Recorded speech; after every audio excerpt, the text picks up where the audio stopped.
বালিয়াদিঘি গণকবর।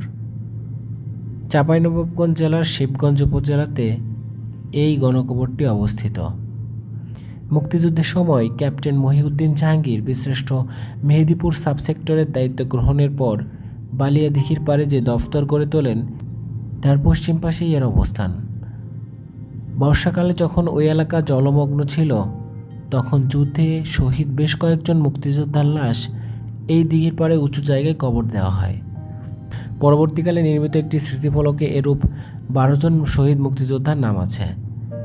26শে সেপ্টেম্বর 7 নম্বর sector commander Nazmul হক ভারতীয় সেনাবাহিনীদের 33 নম্বর কোরের অধিনায়ক লেফটেন্যান্ট জেনারেল মোহনলাল তাপুন ও অন্যান্য অফিসারের সঙ্গে মুক্তিযুদ্ধের অগ্রগতি ও ভবিষ্যৎ পরিকল্পনা বিষয়ে এক আলোচনা সভায় যোগ দিতে ভারতের শিলিগুড়িতে যান।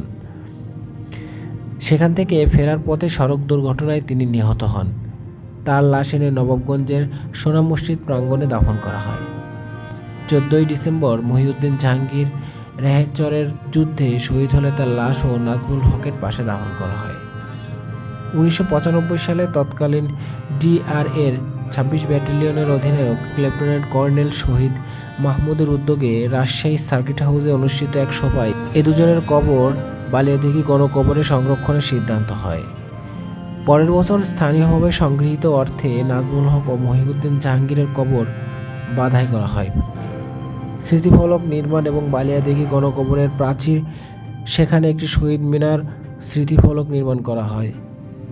2012 থেকে চাঁপাইনবাবগঞ্জ জেলা পরিষদ বালিয়াদিঘি গণকবরের প্রাচীর, স্মৃতিফলক সংস্কার করে আসছেন।